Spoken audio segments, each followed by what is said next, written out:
श्री सीताराम। सूर समर करनी करही कहीं न जना वही आपू, विद्यमान रन पाई रिपु कायर कथही प्रतापू। सूरवीर तो युद्ध में करनी करते हैं कहकर अपने को नहीं जानते जनाते, शत्रु को युद्ध में उपस्थित पाकर कायर ही अपने प्रताप की डींग मारा करते हैं।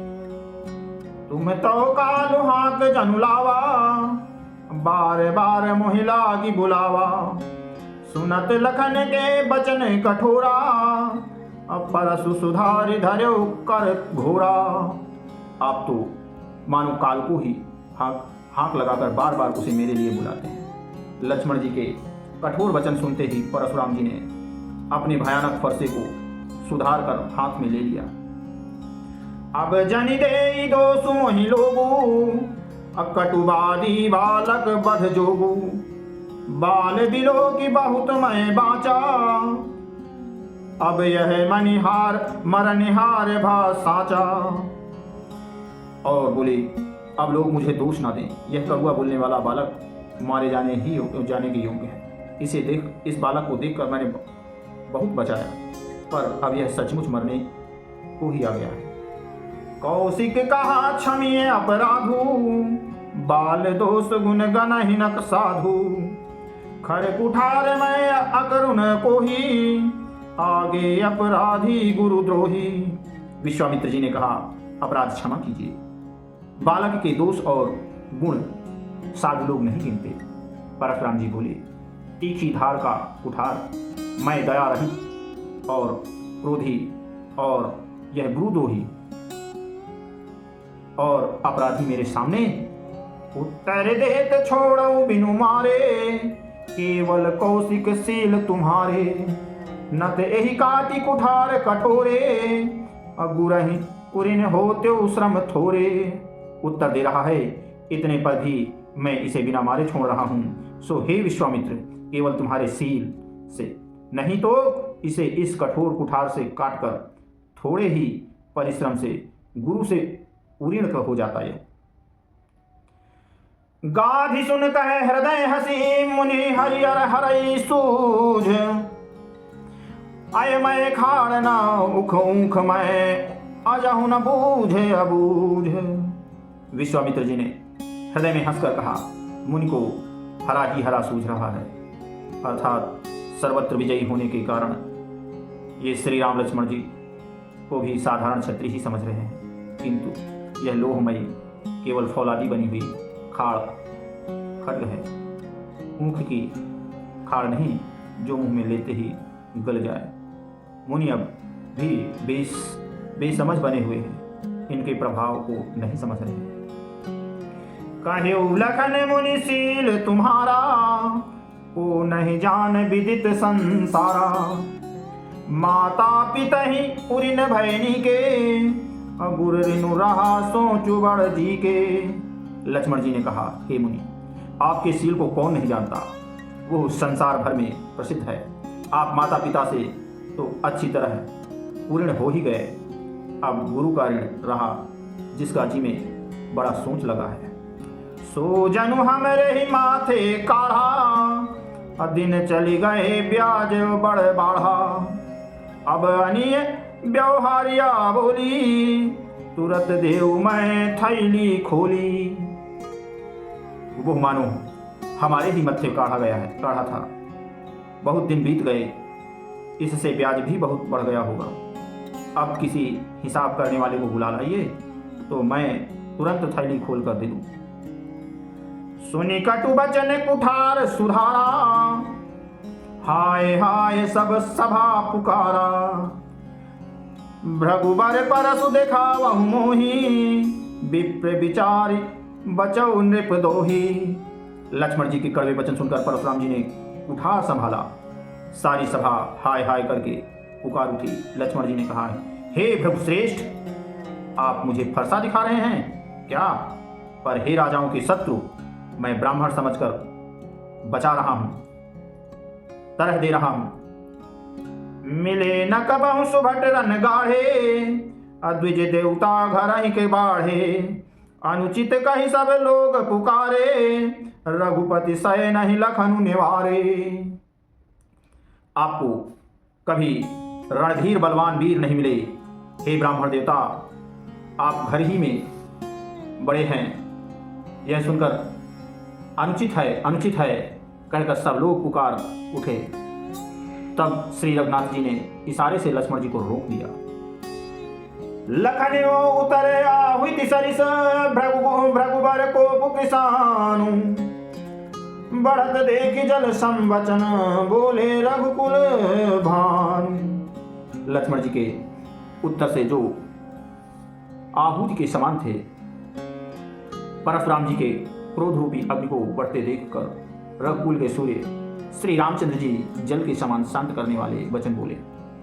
नाथ करहु बालक पर छोड़ू, साधु दूध मुख करिय न कोहू। नाथ करहु बालक पर छोड़ू, सूध दूध मुख करिय न कोहू। जो पै प्रभु प्रभाव कछु जाना, तो की बार बराबरी करत अयाना।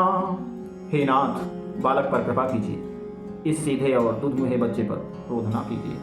यदि यह प्रभु का आपका कुछ भी प्रभाव जानता तो क्या यह बेसमझ आपकी बराबरी करता। जो लड़का कछु अच गई करही, गुरु पितु मातु मोद मन भरही। करिए कृपा शिशु सेवक जानी, तुम समशील धीर मुनि ज्ञानी। यदि बालक चपलता भी करते हैं तो गुरु पिता और माता मन में आनंद से भर जाते हैं, अतः इसे छोटा बच्चा और सेवक जानकर कृपा कीजिए। आप तो समदर्शी सुशील धीर और ज्ञानी हुए। राम बचन सुनी कछुक जुड़ाने, कही कछु लखन बहुरी मुस्काने। हसत देख नख सिख ऋषि व्यापी, राम तोर भ्राता बड़ पापी। श्री रामचंद्र जी के वचन सुनकर वे कुछ ठंडे पड़े। इतने में लक्ष्मण जी कुछ कहकर फिर मुस्कुरा दिए। उनको हंसते देखकर परशुराम जी के नख से शिखा तक सारे शरीर में क्रोध छा गया। उन्होंने कहा, हे राम, तेरा भाई बड़ा पापी है। गौर शरीर श्याम मन माही, कालकूट मुख पय मुख नाही। सहज टेढ़ अनु हरई न तोही, नीचु मीचु सम देख न मोही। यह शरीर से गोरा पर हृदय का बड़ा काला है। यह विषमुख है, दूध मुहा नहीं। स्वभाव से ही टेढ़ा है, तेरा अनुसरण नहीं करता, तेरे जैसा सीलवान नहीं है। यह नीच मुझे काल के समान देखता है, यह नीच मुझे काल के समान नहीं देखता। लखन कहो हंसी सुनहु मुनि, क्रोध पाप कर मूल। जहि बस जन अनुचित करहि, चरहि विश्व प्रतिकूल। लक्ष्मण जी ने हंसकर कहा, हे मुनि सुनिए, क्रोध पाप का मूल है, जिसके वश में होकर मनुष्य अनुचित कर्म कर बैठते हैं और विश्व भर के प्रतिकूल चलते हैं। मैं तुम्हारे अनुचन मुनिराया, परिहरि को पुकारिए अब दाया। टूट चाप नहीं जुरी रिसाने, बैठिए होई है पाय पिराने। हे मुनिराज, मैं आपका दास हूँ, आप क्रोध त्याग कर दया कीजिए। टूटा हुआ धनुष क्रोध करने से जुड़ नहीं जाएगा। खड़े खड़े पैर दुखने लगे होंगे, बैठ जाइए। जो अति प्रिय तो करिए उपाई, जोरिए को बड़ गुनी बुलाई। बोलत लख नहीं जनक डेराही, मस्त करहु अनुचित भल नाही। यदि धनुष अत्यंत ही प्रिय हो तो कोई उपाय किया जाए और किसी बड़े गुणी कारीगर को बुलाकर जुड़वा लिया जाए। लक्ष्मण जी के बोलने से जनक जी डर जाते हैं और कहते हैं, बस चुप रहिए, अनुचित बोलना अच्छा नहीं। थरे थरे कांपहि पुर नर नारी, छोट कुमार खोट बड़ भारी। भृगुपति सुनि सुनि निर्भय बानी, रिस्तन जरई होई बलहानी। जनकपुर के स्त्री पुरुष थर थर कांप रहे हैं और मन ही मन कह रहे हैं कि छोटा कुमार बड़ा ही खोटा है। लक्ष्मण जी की निर्भय वाणी सुनकर परशुराम जी का शरीर क्रोध से जला जा रहा है और उनके बल की हानि हो रही है, उनका बल घट रहा है। बोले राम ही दीन होरा, बचौ बिचारी बंधु लघु तोरा। मनु मनीन तनु सुंदर कैसे, अब इस रस भरा कनक घटु जैसे। तब श्री रामचंद्र जी पर एहसान जनाकर परशुराम जी बोले, तेरा छोटा भाई समझ कर मैं इसे बचा रहा हूँ। यह मन का मैला और शरीर का कैसा सुंदर है, जैसे विष के रस में भरा हुआ सोने का घड़ा। सुनि लक्ष्मण बिहसे बहुरी नयन तरे रे राम। गुरु समीप गौने सकुची परिहरि बानी बान। यह सुनकर लक्ष्मण जी फिर हंसे। तब श्री रामचंद्र जी ने तिरछी नजर से उनकी ओर देखा, जिसे लक्ष्मण जी सपचा कर विपरीत बोलना छोड़कर गुरु जी के पास चले गए। अति विनीत मृदु शीतल बानी, बोले राम जोरी जुग पानी। सुनहु नाथ तुम सहज सुजाना, बालक बचनु करिए नहीं काना। श्री रामचंद्र जी दोनों हाथ जोड़कर अत्यंत विनय के साथ कोमल और शीतल वाणी बोले, हे नाथ सुनिए, आप तो स्वभाव से ही सुजान हैं। आप बालक के वचन पर कान ना कीजिए, उसे सुना अनसुना कर दीजिए। बर रही बालक एक सुभाऊ, इन नहीं न संत विदु सही काऊ। तेहि नाही कछु काज बिगारा, अपराधी मैं नाथ तुम्हारा। बर्रई और बालक का एक स्वभाव है, संत जन इन्हें कभी दोष नहीं लगाते। फिर उसने तो कुछ काम भी नहीं बिगाड़ा है। हे नाथ, आपका अपराधी तो मैं हूं। कृपा कोप बधु बंधौ गोसाई, मोह पर करिए दास की नाई। कहिए बेगी जय विधि ऋषि जाई, मुनि नायक सोई करौ उपाई। अतः हे स्वामी, कृपा क्रोध बध और बंधन जो कुछ करना हो दास को दास की तरह मुझ पर कीजिए। जिस प्रकार से शीघ्र आपका क्रोध दूर हो, हे मुनिराज बताइए, मैं वही उपाय करूं। कहे मुनि राम जाय ऋष कैसे, अजहु अनुज तव चितौ अनैसे। एहि के कंठ कुठारु न दीन्हा, तौ मैं काह को पुकारी कीन्हा। मुनि ने कहा, हे राम, क्रोध कैसे जाए, अब भी तेरा छोटा भाई टेढ़ा ही ताक रहा है। उसकी गर्दन पर मैंने कुठार न चलाया तो क्रोध करके किया ही क्या। गर्भ स्त्र वही अवनि पे रमन सुनी, सुनी कुठार गति घोर। परसु अचत देखऊं जियत बैरी भूप किशोर। मेरे जिस कुठार की घोर करनी सुनकर राजाओं की स्त्रियों के गर्भ गिर पड़ते हैं, उसी फौसले के रहते मैं इस शत्रु राजपुत्र को जीवित देख रहा हूं। बहई नहात दहाई ऋषि छाती, भा कुठार कुंठित नृप घाती। भयउ बाम विधि फयउ सुभाऊ, मोरे हृदय कृपा कसी काऊ। हाथ चलता नहीं, क्रोध से छाती जली जाती है। राजाओं का घातक यह कुठार भी कुंठित हो गया, विधाता विपरीत हो गया, इससे मेरा स्वभाव बदल गया। नहीं तो भला मेरे हृदय में किसी समय भी कृपा कैसी। आजु दया दुख दुसह सुहावा, असुनि सौमित्र बिहसि चिरुनावा। बाऊ कृपा मूर्ति अनुकूला, बोलत वचन झरत जनु फूला। आज दया मुझे यह दुख सहा नहीं रहा, सहा रही है। यह सुनकर लक्ष्मण जी ने मुस्कुराकर सिर नवाया और कहा, आपकी कृपा रूपी वायु भी आपकी मूर्ति के अनुकूल ही है। वचन बोलते हैं मानो फूल झड़ रहे। जो पै कृपा जरिहि मुनि गाता, क्रोध भय तनु राख विधाता। देखु जनक हठि बालक एहू, कीन्ह चाहत जड़ जमपुर गेहू। हे मुनि, यदि कृपा करने से आपका शरीर जला जाता है तो क्रोध होने पर तो शरीर की रक्षा विधाता ही करेगी। परशुराम जी ने कहा, हे जनक, देख यह मूर्ख बालक हट करके यमपुरी में घर करना चाहता है। बेगी करहु किने आखिन ओटा, देखत छोट खोट नृप ढोटा। बिहसे लखन कहा मन माही, मूंदे आंख कतहु को नाही। इसको शीघ्र ही आंखों की ओट क्यों नहीं करते। यह राजपुत्र देखने में छोटा है पर है बड़ा मोटा। लक्ष्मण जी ने हंसकर मन ही मन कहा, आंख मूंद लेने पर कहीं कोई नहीं है। परशुराम तब राम प्रति बोले और अति क्रोधु, शंभु सरासन तोरी सठ करसि हमारे प्रबोधु। तब परशुराम जी हृदय में अत्यंत क्रोध भरकर श्री राम जी से बोले, अरे सठ, तू शिव जी का धनुष तोड़कर उल्टा हम ही को ज्ञान सिखाता है। बंधु कहि कटु संपत तोरे, तू छल विनय करसि कर जोरे। करु परितोषु मोर संग्रामा, नाहित छाण कहाउ रामा।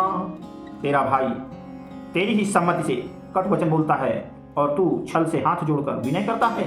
या तो युद्ध में मेरा संतोष कर, नहीं तो राम कहलाना छोड़ दे। छलु तजी करहि समरु शिवद्रोही, बंधु सहित नत मारो तो ही।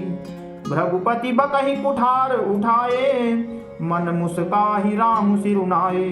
अरे शिवद्रोही, छल त्याग कर मुझसे युद्ध कर, नहीं तो भाई सहित तुझे मार डालूंगा।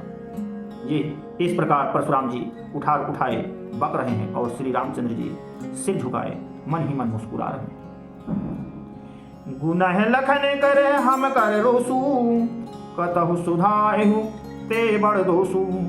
टेढ़ जानी सब बंदई काहू, बक्र चंद्र महि ग्रसई न राहू। श्री रामचंद्र जी मन ही मन कहा, गुनाह तो लक्ष्मण का और क्रोध मुझ पर करते हैं। कहीं कहीं सीधेपन में भी बड़ा दोष होता है। टेढ़ा जानकर सब लोग किसी की भी वंदना करते हैं और टेढ़े चंद्रमा को राहु भी नहीं ग्रसता। राम कहे रिस तजिय मुनीसा, कर कुठारु आगे यह सीसा।